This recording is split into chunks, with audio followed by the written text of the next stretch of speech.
growing outrage. It's a total disgrace what happened to Otto. The president responds to the death of an American college student who was released from North Korea in a coma. High-stakes election. President Trump's popularity faces a test tonight as voters in the northern suburbs of Atlanta head to the polls. Is freedom of speech under attack on college campuses across the country? It was the topic of a Senate hearing. I'm Jason Calvi. I'll bring you there coming up. And rebel priests. Why Pope Francis is honoring the two men who faced pressure from the Vatican. On EWTN News Nightly for Tuesday, June 20th, 2017.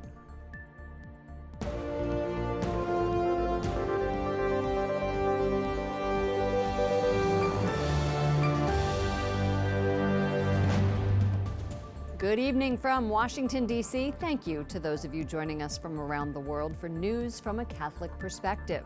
I'm Lauren Ashburn. We are following a developing story in Belgium. Local media reports explosion-like noises at a Brussels train station.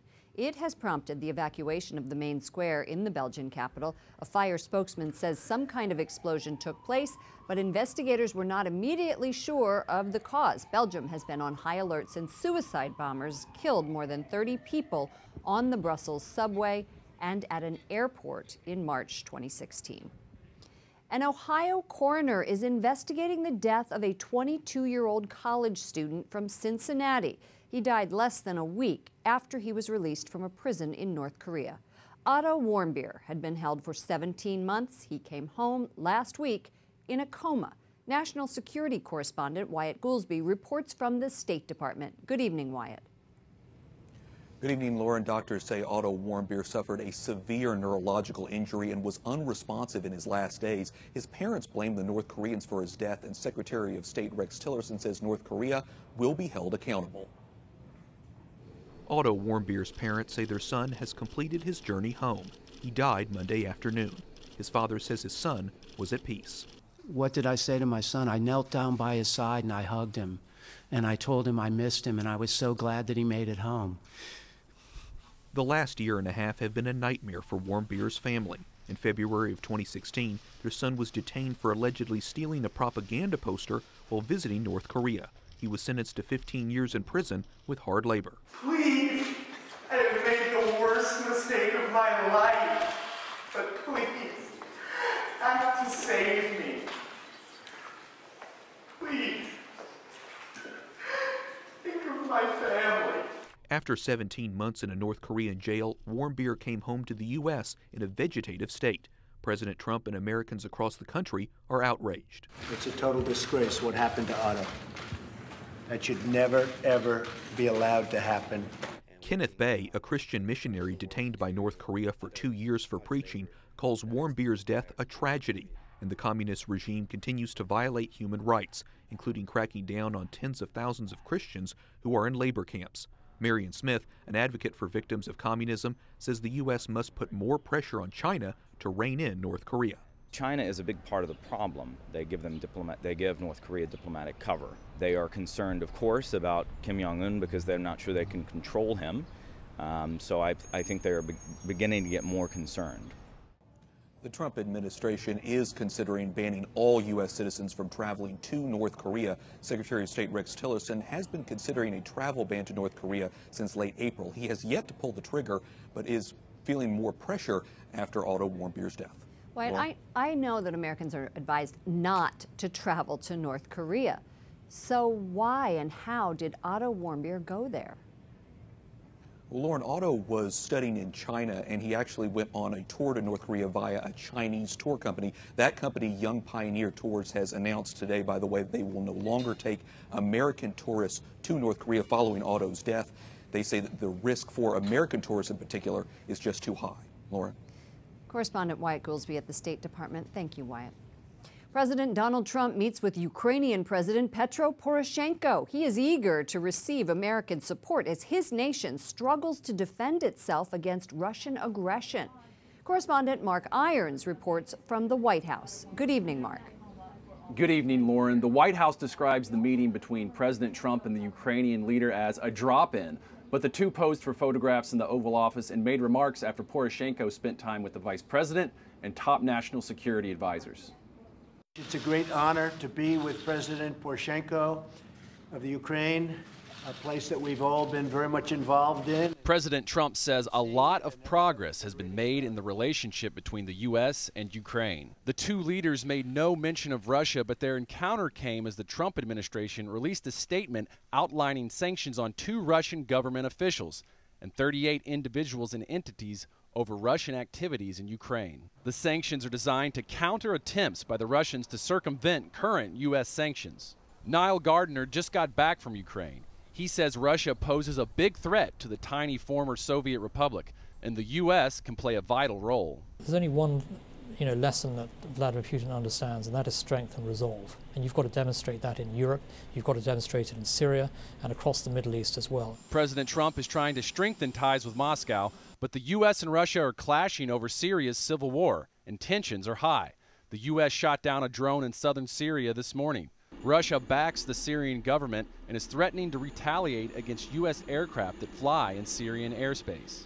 The chairman of the Joint Chiefs of Staff is hopeful a conflict will be avoided. I'm confident that we are still communicating between our Operations Center and the Russian Federation Operations Center, and I'm also confident that our forces have the capability to take care of themselves. This month alone, the U.S. has shot down 3 aircraft affiliated with Syrian President Bashar Assad's government, 2 of them drones and 1 Syrian warplane. The U.S. shot down the 3 aircraft because they say they were seen as threats to U.S.-backed forces that are fighting ISIS in Syria. Lauren. Mark, what can you tell us about the continuing fight against ISIS? Well, just today, the U.S. military confirmed that a coalition airstrike on May 31st killed a top Islamic State cleric. There are concerns that further confrontations between the U.S.-backed coalition and Assad regime forces could hinder the battle against ISIS. We may have more news next week. The president has been promising to hold a press conference to address the fight on ISIS. Lauren. Correspondent Mark Irons at the White House. Thank you, Mark. Congressional Democrats defend their lawsuit against President Trump. They want to stop him from accepting business payments, benefits, or gifts from foreign countries. He could have placed his assets in a blind trust. He could have divested from his businesses and relinquished ownership. He could have handed the Trump enterprise over to be run by someone outside of his own family, but he didn't. Democrats accuse President Trump of violating the constitutional clause which prevents politicians from accepting foreign money without the consent of Congress. President Trump says their case is totally without merit. House Speaker Paul Ryan says it's time to fix America's tax code. And simplify things to the point that you can do your own taxes on the form the size of a postcard. This instead of the 1040 form. Wouldn't that be nice? Ryan says Republicans want to cut taxes and double the standard deduction. He also wants to reduce the number of special interest loopholes, while keeping deductions for home ownership, retirement, savings, and charitable giving. Senate Republicans vow to replace Obamacare as early as next week, but Democrats are crying foul. After the Affordable Care Act, things started to change. Democrats rallied for several hours last night on the Senate floor, calling Republican backdoor dealing a, quote, toxic recipe. They also used President Trump's own words against him. For once, on the topic of health care, I find myself agreeing with the president. His health care bill is mean. Senate Majority Leader Mitch McConnell says Republicans have to act, and they are. He adds it's time to, quote, turn the page on this failed law. We will soon know the results of the most expensive race in House history. The closely watched special election in Georgia's 6th congressional district could be a harbinger of races to come. Republicans and Democrats are eager to claim the seat in the Atlanta suburbs and deliver a blow to the opposition's agenda. Like other special elections this spring, a vote is seen as a referendum on President Trump. Republicans already won earlier contests in Kansas and Montana. A natural disaster in Guatemala leaves at least 11 people dead. Part of a waterlogged hillside broke loose in the western part of the country. Emergency crews say the landslide buried 6 houses, a bus, and truck in San Pedro Soloma near the Mexican border. Most of the victims were passengers trapped in the bus. The landslide happened after a wave of drenching rain. The German ambassador in China is asking the government to free a Catholic bishop under house arrest. Bishop Xiao Zumin appears to have been forced to move to unknown locations 4 times over this past year. Xiao was recognized as a bishop by the Pope, but not by Beijing. He now appears to be confined to his home. The Vatican's Auditor General resigns in the latest twist in the Holy See's efforts to get its finances in order. No reason has been given, but he had clashed with the Vatican bureaucracy. The incident seems to be part of a turf battle over the role of external auditor PricewaterhouseCoopers. 4 cardinals who are asking the Holy Father for a meeting to clarify parts of his letter, The Joy of Love, have yet to receive a response, and the church leaders asked for an audience with Pope Francis. That was on May 6th. They have questions about whether some remarried divorcees without an annulment are allowed to receive Holy Communion. But so far, they haven't received an answer. For more on this story, visit our partners at the National Catholic Register at ncregister.com. Pope Francis makes a pilgrimage to northern Italy today to honor 2 20th-century Italian priests. They were both champions of the poor who were censured by the Vatican. Our Vatican correspondent, Mary Shovlin, joins us now with more on the Holy Father's visit. Mary, these 2 priests are extremely controversial, or were during their lifetimes. Let's start with Don Primo Mazzolari. Tell us who he was.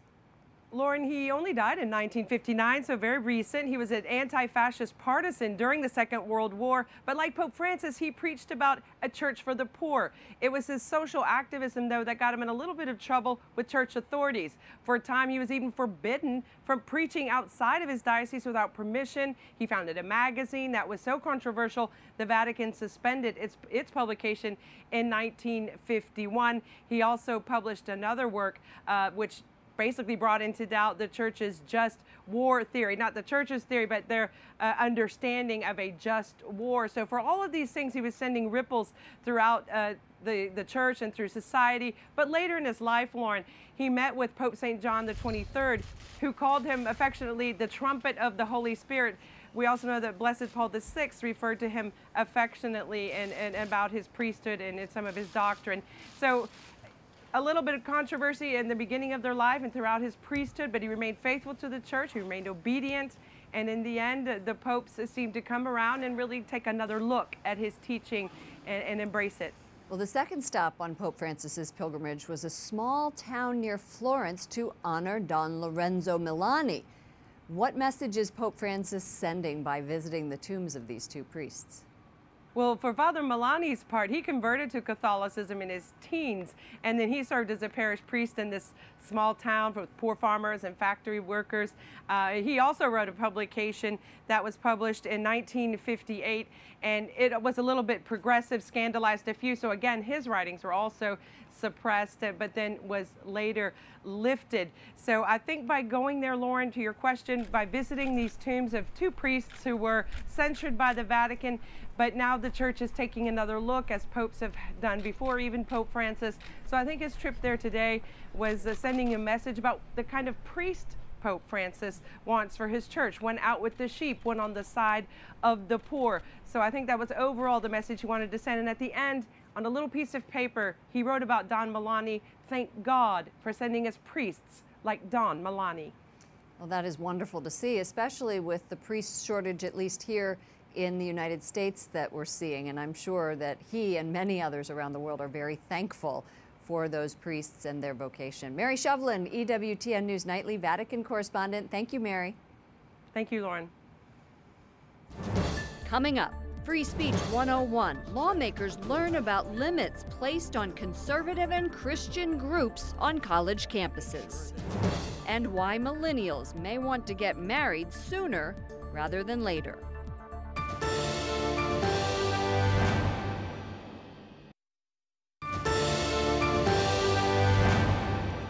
Senators consider the state of free speech on college campuses across America today.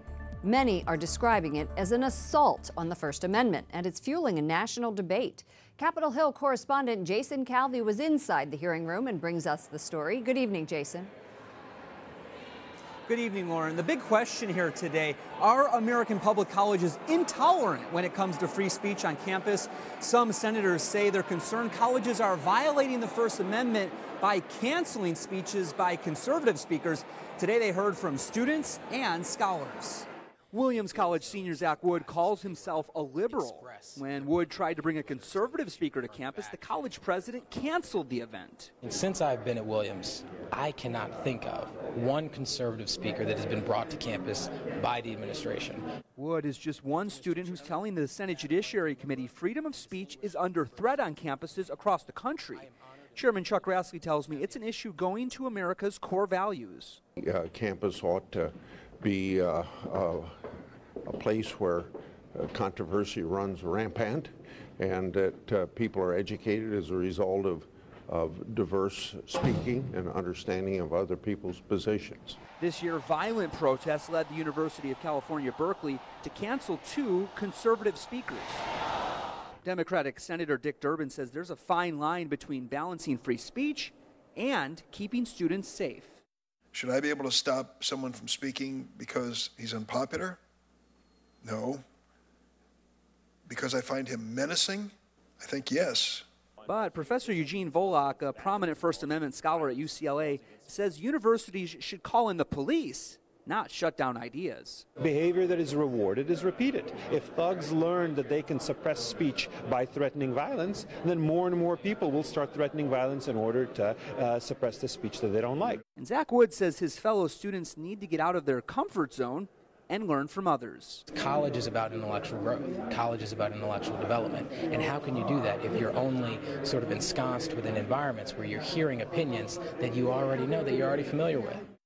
And today, an update on the issue of free speech from one college campus in Pennsylvania. Students for Life at Kutztown University had accused the school of washing away pro-life messages chalked on campus sidewalks. The policy at the time is messages needed to be informational in nature. Now, the group's lawyers tell me today that the school has changed its policy and will no longer place any limits on what kind of messages campus groups can share. Lauren?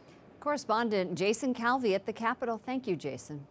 One key to success is for millennials to marry. That's according to a new study released by the American Enterprise Institute. Dr. Brad Wilcox is director of the National Marriage Project at the University of Virginia. Now, you're exploring the contribution that families make to economy and society, and you're writing that one path is more likely to lead away from poverty.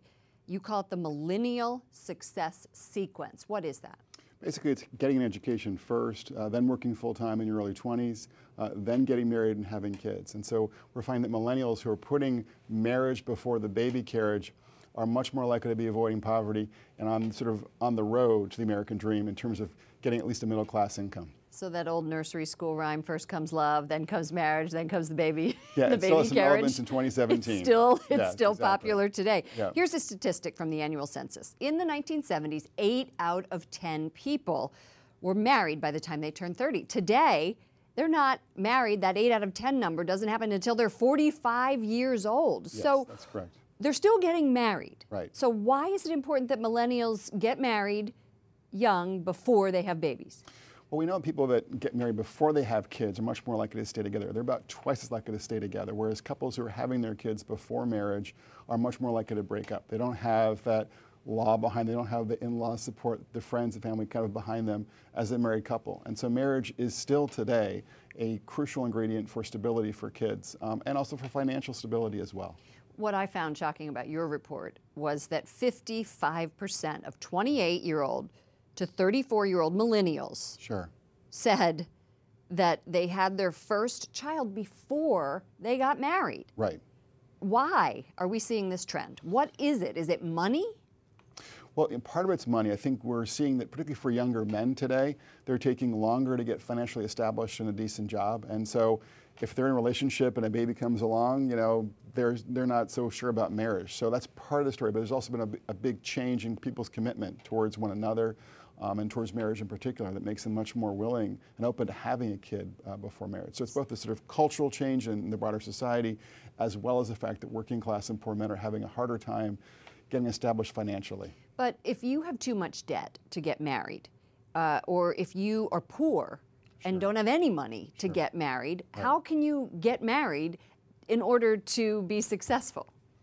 Well, the idea here is about trying to encourage younger adults to be, the sort of classic virtue of being prudent, and so basically encouraging folks to get at least a high school education, preferably a vocational degree if you're on that track, or a college degree, and then having some experience in the labor force at a real job, working at least 40 hours a week, and then go ahead and get married and have kids. And if you can kind of follow that path, whether you're African American, whether you're from a poor family or whatever. Or a rich one. Or a rich one, your odds of kind of realizing the American dream are much higher.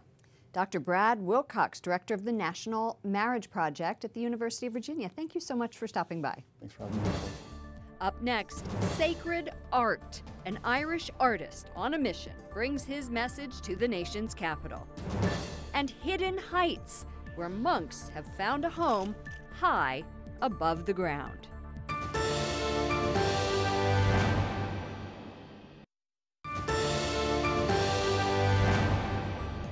Using art to get people closer to Christ, that's the ultimate goal for our next guest, who is unveiling new artwork here in Washington at the Catholic Information Center. Joining us now, Donnie McManus, Irish sculptor who established the Irish Academy of Figurative Art. You studied sculpture in Ireland, your home country. Right. Yeah. Thank you so much for joining us. Tell us about why sacred art is so important right now. Well, I think sacred art is really the synthesis of any art, any culture. So if it's Aztec or Inca or Egyptian or Greek or Catholic, if you want to understand a culture, you go to their sacred. It's like a drop of Indian ink in a glass of water. It penetrates the whole culture.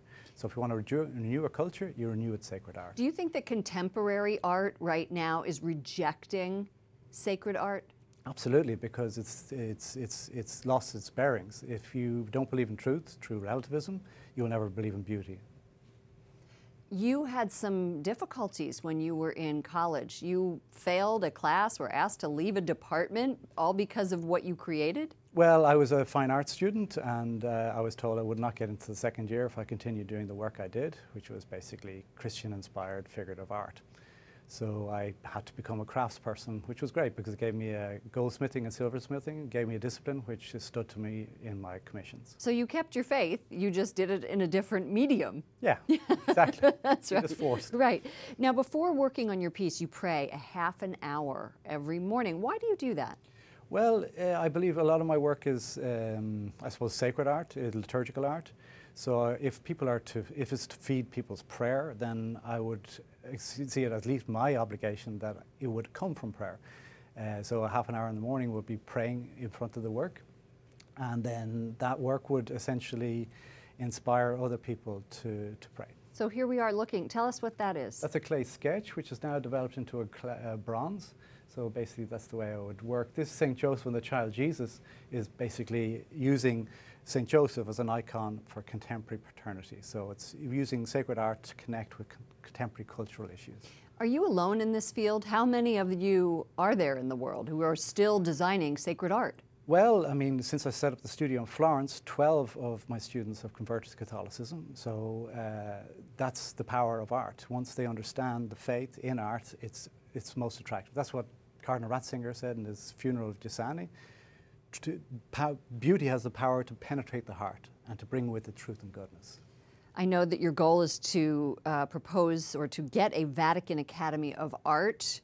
So good luck to you. Thank you very much. On that, and thank you for joining us. Thank you.